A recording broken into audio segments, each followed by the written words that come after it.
And this is where Scipio Nasica makes his move. The consul, a man named Scaevola, gets asked by the Senate to use force against Tiberius, and he refuses, because he won't act without due process, no matter what the provocation is. And that refusal actually matters, because it means the Senate never formally authorizes any of this violence.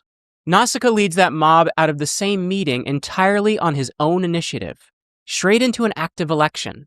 They snap the benches. They beat Tiberius and something like 300 of his supporters to death, and they throw his body into the Tiber.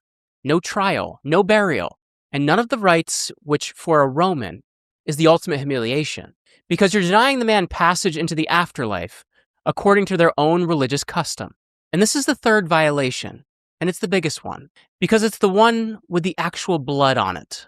The Senate as an institution did not vote to kill Tiberius Gracchus in order to save the Republic.